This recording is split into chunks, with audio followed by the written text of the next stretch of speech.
ॐ नमो भगवते वासुदेवाय। ॐ नमो भगवते वासुदेवाय। ॐ नमो भगवते वासुदेवाय। नारायणं नमस्कृत्य नरं चैव नरोत्तमं देवीं सरस्वतीं व्यासं ततो जायमुदीरये। नष्टप्रायेषु अभद्रेषु नित्यं भागवत सेवया भगवतीरुत्तमश्लोके भक्तिर्भवति नैष्टिकी। ॐ अज्ञानतिमिरन्धस्य ज्ञानाञ्जनशलाकय चक्षुरुन्मिलितं येन तस्मै श्रीगुरवे नमः। श्रीचैतन्यमनोभीष्टं स्थापितं येन भूतले स्वयं रूपकदा मह्यं ददाति स्वपदान्तिकम्। नमो विष्णुपादाय कृष्णप्रेष्ठाय भूतले श्रीमते भक्तिवेदान्त स्वामीनिति नामिने। नमस्ते सरस्वते देवे गौरवाणी प्रचारिणे निर्विशेष शून्यवादी पाश्चात्यदेशतारिणे। जय श्री कृष्ण चैतन्य प्रभो नित्यानंद श्री अद्वैत गदाधर श्रीवासादि गौर भक्त वृंद। हरे कृष्णा कृष्णा कृष्णा हरे हरे, हरे Ram Ram Ram Hare Hare. Hare Krishna, reading from Srimad Bhagavatam. By His divine grace, A.C. Bhaktivedanta Swami Srila Prabhupada ki jai. We are reading from Canto 4, Chapter 26. King Puranjan goes to the forest to hunt. So, where have we covered, Prabhuji? Yes, Prabhuji. Yesterday we read 1, 2, 3 again and fourth. Fourth is done, right? Yeah. Okay, I'll just go through the remaining part of 2, 3. So, Srila Prabhupada mentions in these 3 verses, right, King Puranjan going to the forest to kill the animals is very symbolic. Why? Because the living entity is often driven by the mode of ignorance and thus engages in different activities of sense gratification. Nowadays, they use the word also like that, killing instinct, right? So people should have killing instinct. Genes are also like that nowadays, poison gene, killer gene. Okay. So, so this is, want to really want to do something in the material world, which is at times at the cost of other living entities and thus leading to sinful activities. And therefore, important part of devotee's life is to see that one is not engaged in a sinful profession. Right. Ample times we have discussed this example that couple of devotees, one devotee was working in a pesticide company and big job it was, big salary. But he eventually, progressively, again, nothing to be resigned today and searching for tomorrow. But the point is, he did change the job and came down to another company which has directly not to do with animal killing. So these four regulative principles that we follow, so we have to follow them in a way that we are not indirectly also connected with breaking of these regulative principles. Another devotee, he was working for a software company and the project was slaughterhouse automation. And he requested for a change of project, but they said that the boss was, crazy boss. He said either you continue here or leave the company. And then he started applying, got a new job, better salary, and left the company. Okay. So we have to see, that what is the impact of our activities and how they are connected with dharmic principles. At least they are not be directly adharmic. Is very important. King Puranjan then went to the forest to kill animals. Right. So under the Prabhupada mentions here, under the mode of ignorance, he is engaged in the hunting named as Panchaprastha. So Pancha means five. That indicates that the five senses and the Prastha, working senses, hands, legs, so on and so forth. And taking the full advantage of the working senses, the body enjoys material life. Okay, very important point. Taking the full advantage of working senses, body enjoys material life. The chariot is driven by 5 horses, which represent the 5 gross organs. These are the 5 senses in the sense organs. These are eyes, ears, nose, skin, and the tongue. The sense organs can be very attracted by the sense objects, which are also five, and they have two explosive weapons. So, compared to ahankar, false ego, and which is aham mameti, right? Ahamta and mamata. These are the two explosive weapons a living entity has. So, this is pancha prastha. Pancha is about the five senses and the five organs. Both are the pancha. And this is how the body of the chariot is driven by the five horses and having a very two powerful weapon. What is the weapon? Ahankara and Mamata. So these are the two weapons. Very, very beautiful story ongoing. The two wheels of the chariot are compared to the two moving facilities named as sinful life and religious life. These are the two wheels of the chariot. The chariot is moving on sinful life and the religious life, and is decorated with three flags. Three flags we have already seen. These flags of three modes of material nature. Correct. Five kinds of obstacles or the uneven roads represent the five kinds of air passing within the body. These are the five kinds of obstacles like prana, apana, udana, samana, and vyana. The body itself is covered with the seven coverings. Right. So these seven coverings, these are the skin, muscle, blood, marrow, bone, and semen. So these are the sapta dhatu. So sapta dhatu is the seven coverings of the body, beginning with mamsa, meda, majja, and then rakta, so on and so forth. Finally, it goes to virya, semen. So these are the seven dhatus of the body. The living entity is covered by the three subtle material elements and the five gross elements. These are actually the obstacles placed before the living entity on the path of liberation from material bondage. Right. So there are three subtle elements, mana, buddhi, ahankar, and five gross elements. Right. Bhumira, ponalo, vayu, kham. Right. These are the five gross elements, and this is how the living entity is placed in. The word Rashmi indicates the mind. So the rope that indicates the mind. The word Nida is also significant. It indicates the nest where the bird takes rest. So Nida is the heart, okay, and where the living entity is situated. So rope being the mind, this analogy, again and again comes. So this is also being explained here. The rope is being the mind because the mind is going to control the senses. Senses are the horses, panchaprastha. And the living entity, the sitting place of the living entity is called a Nida, and Nida is the heart where the living entity is situated. Thus, the living entity sits in only one place, right? Somebody may ask, the body is life, there is a life in the body. So, where in the body there is a life? Of course, the symptom of the life is everywhere, but the living entity sits in one place, and that is in the heart of the body. And the cause of this bondage are two, namely lamentation and illusion, shochati and kankshati, right? Lamentation and illusion, these are the two causes of the bondage. In the material existence, the living entity simply hankers to get something that he can never get, right? This is the obsession of the living entity, what he hankers to get. Like there are people are hankering for something that they cannot constitutionally cannot achieve.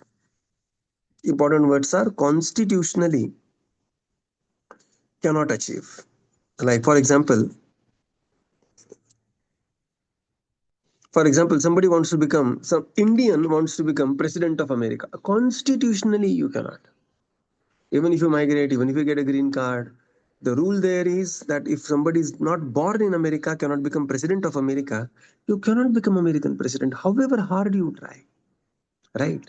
You may get green card, you may get citizenship, but you cannot become president.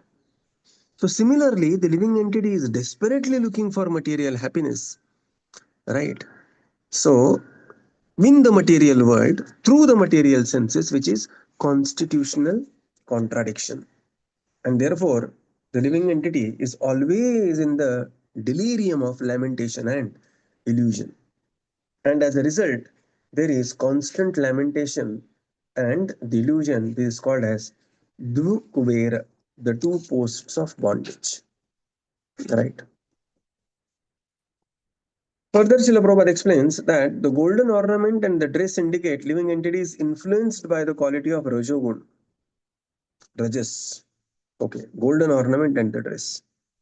When I just to confess, when I came to Krishna consciousness, so they first explained to me, Radhesham Prabhu was explaining the Sattvagun, Rajogun, Tamogun, Rajas. And I used to like Rajogun. So, I mean, the word Rajas, it comes from Raja, Rajas, Rajogun. So, passion is very attractive to the living entity, Rajoguna. One who has good deal of money or riches is especially driven by the mode of passion. And being uninfluenced by the mode of passion, one desires so many things for enjoyment in this material world. This is very beautifully explained in the 16th chapter of Bhagavad Gita, that what is the nature and how these elements are acting. The 11 commanders represents the 10 senses and the mind that we have seen previously. 11 bodyguards. These are the 10 senses and the mind. Even the wife of Puranjan, that is the intelligence, also came with this. And the mind is always making plans with the 10 commanders to enjoy the material world. The forest is named as Panchaprastha. Just like Pandavas ruled Indraprastha, living entity is ruling Panchaprastha. Right. So this is the Indraprastha of a living entity. Prastha is where, Prasthapit, where the living entity, Prasthapit, right. That therefore the word Prastha is coming. And in the forest, there are 5 sense objects: form, taste, sound, smell, and touch. Right. And there are 3 verses Narad Muni describes the position of the living entity, of the material body, and engagement of the living entity within the material. What an amazing verse. What a preacher Narad Muni is. Let's go back to the verse once again. Translation. Can please read the translation? Verse 1 to 3. The Slowly read, great okay? sage, the great Hmm. sage Narada continued, "My dear king, once upon a time King Puranjana took up his great bow, and equipped with golden armor and a quiver of unlimited arrows, and accompanied by So 11 what is this golden commanders, armor and quiver? Golden armor and quiver is quickly. Rajoguna, yes. Continue. golden armor and a quiver of unlimited arrows, and accompanied by 11 commanders, he sat on his Which are the chariot, 11 commanders? the senses and the mind. 10 senses and the mind. 10 plus 1. Continue, yes. He sat on his chariot, driven by 5 swift horses. Which is this chariot? The body, Chariot of the body. And which are these 5 swift horses? Senses. Senses. So one thing is senses. And another thing is, yes, one more. Organs, right? Both. So there's slight difference, but senses and the organs. Yeah, continue. 5 swift horses, and went to the forest named Panchaprastha. What is Panchaprastha now? Pancha is this 5. Prastha is this material world. So this is the field of the activity. Yeah. Field of activity is called as Panchaprastha. Yeah, continue. He took with him in that chariot 2 explosive arrows. Which are these 2 explosive arrows?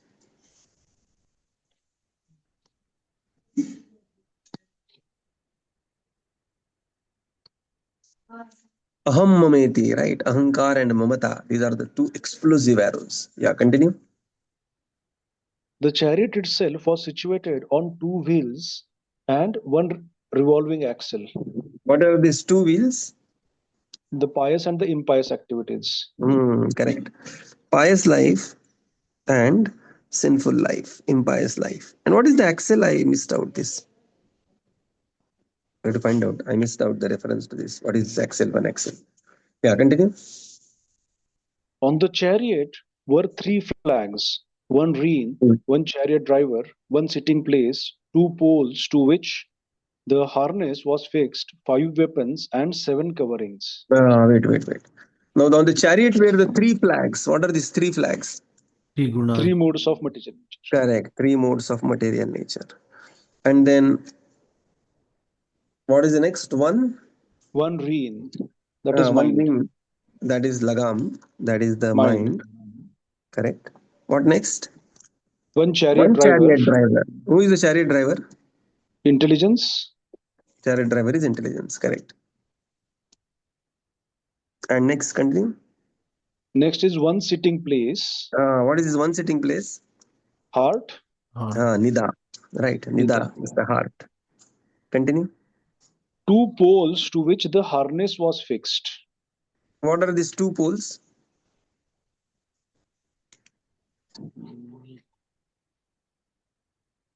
Lamentation and illusion. Yes. Next. Five weapons. What are the five weapons?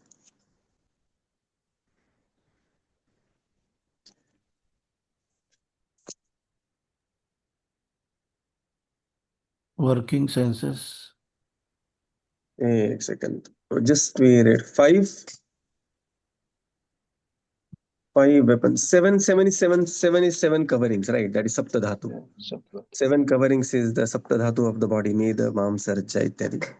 These are the Saptadhatu. Five weapons. Which are the five weapons? Five gross material elements and three subtle elements. Okay, okay. Continue. The chariot moved in five different styles. And five obstacles lay before it. What are the five different styles?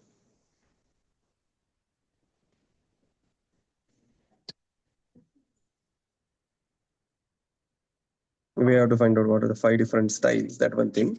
And five obstacles. What are the five obstacles laid in front of him? Five obstacles The are pran, apana, Panchaprana. udana, pranchaprana. Yeah, Panchaprana. These are the Panchaprana. Okay. Yes. So, continue. All the decorations of the chariot were made of gold. Yeah. Again, the gold indicates Rajoguna very powerfully. Okay. So this is how. Very beautiful verse. Please read the next translation.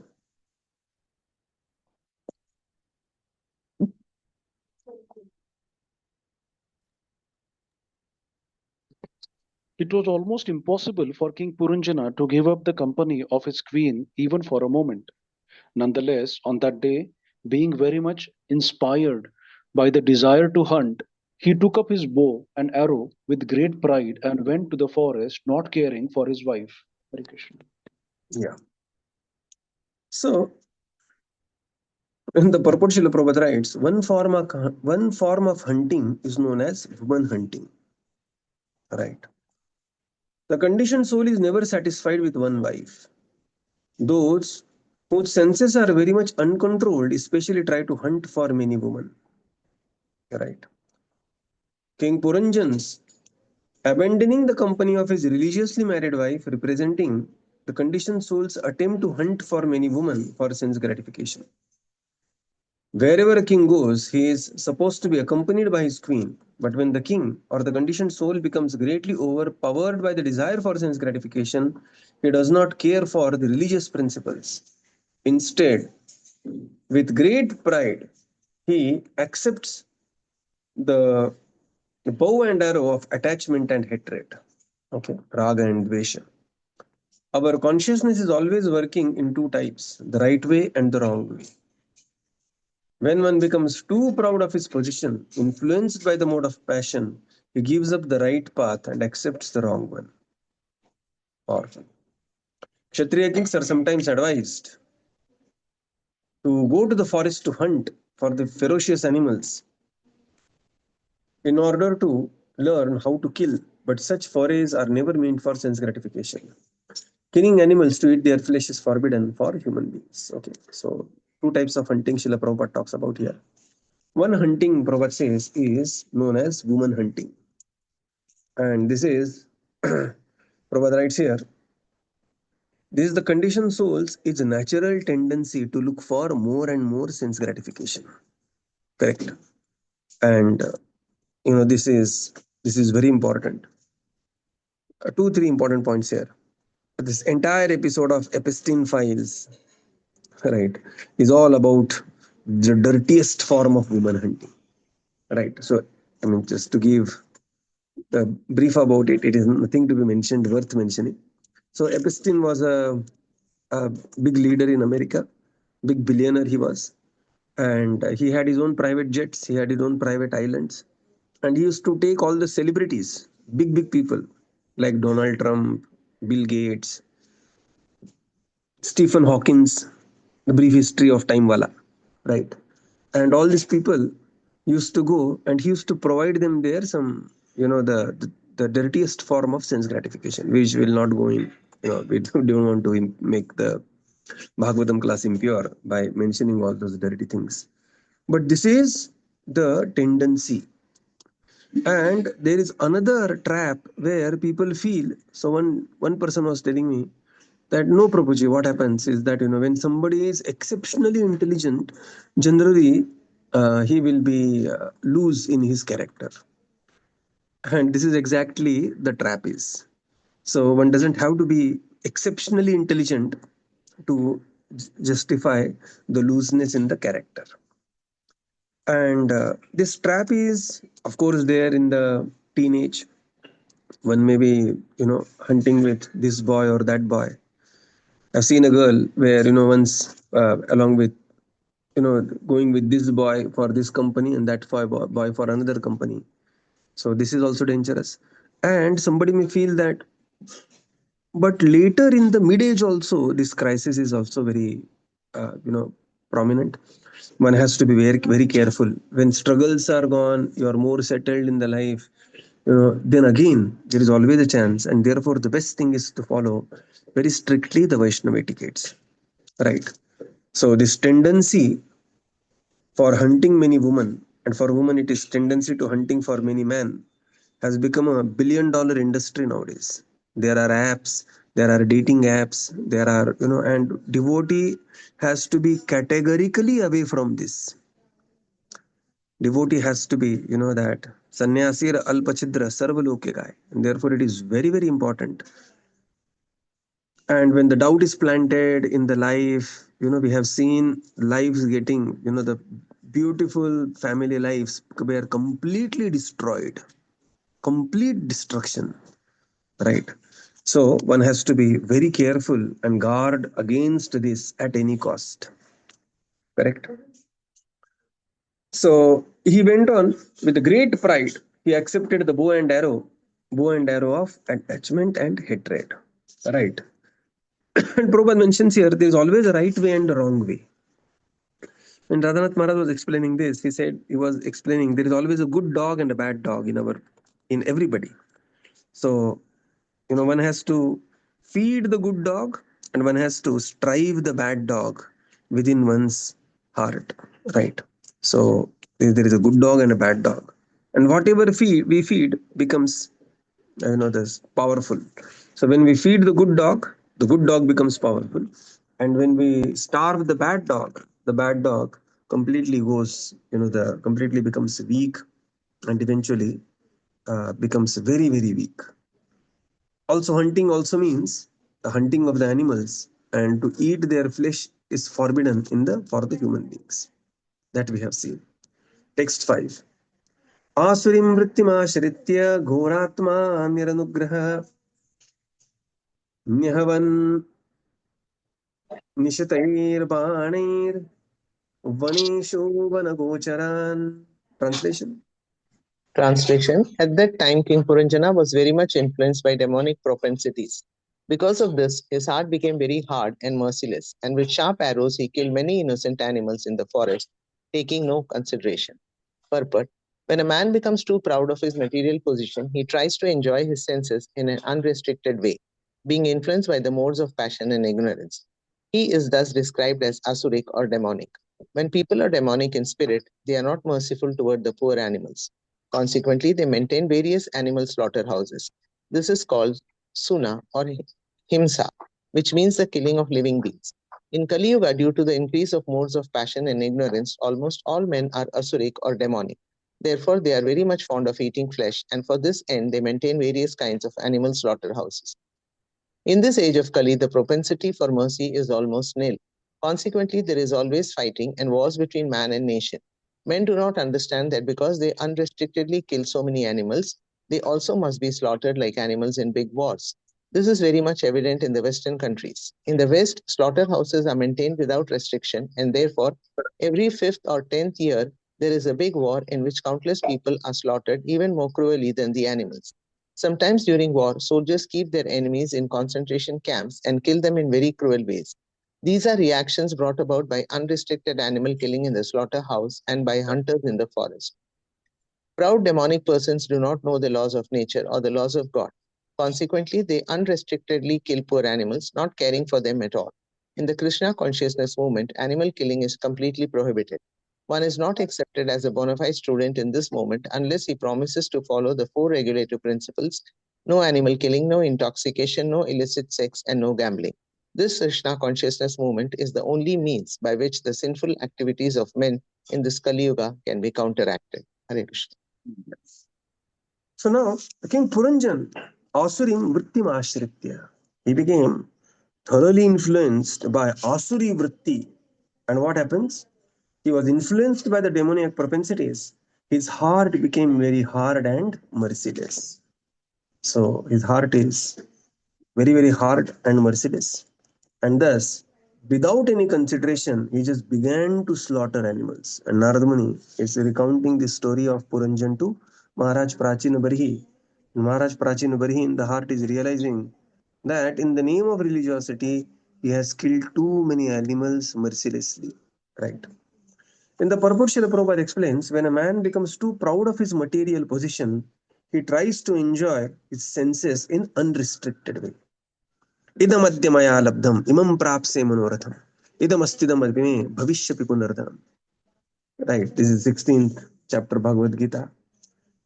हनिष्ये चापरानपि ईश्वरोहम अहम भोगी सिद्धोहम बलवान सुखी आढ्यो अभिजनवानस्मि पुण्यस्ति सदृशो मया दक्षे दास्यामि मोदिष्य इति अज्ञान विमोहितः. So person is completely, one who becomes proud of the material position becomes very heartless. Right. Again, 16th chapter Bhagavad Gita very beautifully explains this. That Ishwaroham aham bhogi siddhoham balwan sukhi. Who can be more powerful than me? And the classic example of this is Hiranyakashipu, who became so merciless that he wanted to butcher his own, the child who is Prahlad, who is a gem like a child. This is the demoniac tendency, and this is the danger of material enjoyment. Excessive enjoyment leads person to become heartless, and thus he takes to himsa. And in Prabhupada writes here, in Kali Yuga, almost everyone is demoniac. India is a country where there is the highest vegetarianism is there. 39% of the Indians are vegetarian. Western world, this is this percentage is way too less. And that doesn't mean that everybody, but somehow the life itself has become demoniac. But when the power of Krishna consciousness is such that when Krishna consciousness is introduced to even such people, they can become very pure hearted personalities. Many of the hippies who were beef eaters, when Srila Prabhupada's divine golden touch and chanting of Hare Krishna Mahamantra, they transformed into most delicate flower-like sannyasis, right? That is the potency of Krishna consciousness movement. So, Prabhupada writes here, in Kali Yuga, there is a propensity for mercy is almost nil, right? We know that there are 4 legs of the dharma. So only one leg dharma is standing in the age of Kali, and that is Satya. And that's why you will see Satya will come out time and again. Because if Satya also collapses, that Satya is also on the tottering platform, but it will. But all other things, Sucha, Shaucha, and cleanliness, Daya, that is mercy, Tapa, that is austerity, they are completely destroyed. There is, even the government itself destroys all these things. There is no Tapa, there is no Shaucha, there is no Daya. Okay, there are slaughterhouses to prove Daya is not there. There are, the Shaucha specifically represents the cleanliness in one relationships. The apps like Tinder and other things, they show. And Tapa, that there is tapasya, lack of tapasya, practically, the full life is geared towards sense gratification. And thus they unrestrictedly kill animals. And when you kill animal, you will be butchered worse than the animal. And Prabhupada says every 5 to 10 years, there is a war, and the countries, their own people, they will capture their own people and will send them in concentration camp. Latest example is Iran, where 35,000 Iranians were killed in concentration camp by the Iran itself, by the Iran government themselves. Official number is 4,000, but the number which has, and this just keeps on happening. This is how the laws of nature are extremely strong and extremely stringent. And Prabhupada says, proud demoniac person do not know the laws of nature or the laws of God. And therefore in Krishna consciousness movement, we have these 4 regulative principles: no meat eating, no gambling, no intoxication, and no illicit sex. And one has to agree to this, and then only one can stay away from the sinful activities. So we will conclude here and continue tomorrow. Srila Prabhupada ki jai, Gaura Bhakta Vrinda ki jai. Thank you, Prabhupada. Thank you, everyone. Hare Krishna. Thank you, everyone. Thank you, Prabhuji. Thank you, Prabhupada. Thank you, Prabhuji. Hare Krishna. Thank you, everyone. Prabhupada, thank you, Prabhuji. Hare Krishna. Thank you, Prabhupada. Thank you, Prabhuji. Hare Krishna.